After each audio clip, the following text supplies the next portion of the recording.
Justru saya semakin senang kalau bisa dihadirkan, bisa bantu membuka fakta atau membuat terang peristiwa pidana. Pengadilan Negeri Kupang menggelar sidang perdana untuk 6 dari 9 tersangka kasus pembunuhan Roy Herman Boleh pada Senin 5 Februari 2024. 6 terdakwa yang disidang adalah Martin Konay, Ruben Logo alias Amalogo, dan Steph Konay. Sementara Doni Konay, Marianto Lebura, dan Mateos Alang sudah disidang pada 29 Januari 2024 lalu. Sidang ke-6 terdakwa dalam kasus dugaan pembunuhan ini dipimpin oleh Hakim Ketua Florence Katerina. Jaksa Penuntut Umum Kejari Kota Kupang mendakwa 6 terdakwa dengan pasal berbeda-beda, di mana ada pasal 338 terkait pembunuhan, pasal 340 terkait pembunuhan berencana, dan juga pasal 170 interpretasi berat dengan matinya korban untuk pelaku utama bernama Tejo alias Mateos Alang. Sedangkan Martin Konay didakwa pasal 55 ayat 2 KUHP dan Ruben Logo alias Amalogo didakwa dengan pasal 56 KUHP. Kuasa hukum Martin Konay, Francisco Besi, menyatakan dakwaan JPU terhadap kliennya sudah jelas dan lengkap sehingga tidak perlu mengajukan pengecualian. Francisco juga meminta kepada Majelis Hakim Pengadilan Negeri Kupang untuk menghadirkan kuasa hukum keluarga korban yaitu Paul Hariwijaya Betan dalam sidang pembunuhan Roy Herman Boleh. Berdasarkan seluruh BAP, seluruh surat dakwaan, tidak ada yang bernama pengacara nama Paul Betan. Oleh karena itu kami minta ke majelis hakim tadi, dia harus hadir, jelaskan apa yang terjadi.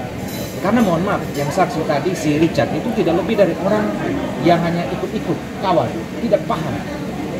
Mulai dari kasus pembakaran motor, dengan pengancaman juga tidak hadir. Ini yang kami minta. Dan tadi kita tunggu karena masih ada satu saksi. Dikabulkan tidak, teman-teman mohon bantuan sekitar 2 jam dari sekarang baru tahu hasilnya. Kurang lebih seperti itu. Jadi pasti kau minta wajib karena ini kasus ini biar terang. Kenapa? Ada fakta yang terungkap tadi bahwa sebelumnya di tahun 2022 pengerjaan pagar di sebelah itu sudah ada. Supaya juga bisa clear. Betul ini teman saya kasih clear. Saya difitnah, saya nggak suka. Pertemuannya 2022, bilangnya 2023 saya akan buka di sini. Saya nggak akan buka di grup WA atau pribadi. Tidak. Saya buka di ruang sidang. Catat itu. Menanggapi hal itu, Paul Hariwijaya Betan mengaku siap jika memang diminta pengadilan untuk hadir dalam konferensi kasus pembunuhan Roy Herman Boleh apabila sewaktu-waktu diperlukan. Dirinya justru merasa senang jika bisa dihadirkan dalam konferensi tersebut dan mengaku telah mempersiapkan diri dari jauh sebelumnya diminta sebagai saksi.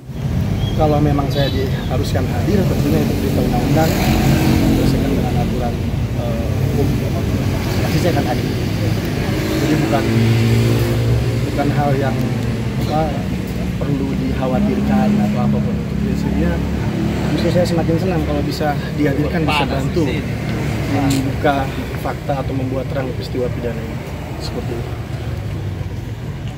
Siap, dari jauh hari sebelum diminta pun saya siap. Hanya kan saya tidak bisa mendahului majelis hakim atau merequest ke polisi atau ke kejaksaan bahwa saya harus diperiksa jadi saksi. Itu poinnya. Jadi silakan Pak Sisko mungkin flashback lagi aturan pidana atau aturan hukum itu seperti apa terkait seseorang wajib dihadirkan sebagai saksi itu wewenangnya siapa, itu kan saya rasa Pak Sisko sudah paham. Ataupun saya tidak bisa merequest ke polisi atau ke kejaksaan supaya saya diperiksa. Tapi kalau saya diminta hadir, ya hadir. Pak Sisko tahu itu lah. Pak Paukiat tergantung pengacara seterkenal Pak Sisko kan harusnya paham lah, gitu kan, bahwa yang menentukan layak seseorang yang disaksikan bukan saksi itu sendiri yang merequest. Tolong Pak Sisko berapa flashback lah, seperti itu cukup bisa sehingga lebih paham kalau menurut saya. Tim Liputan AFB TV melaporkan.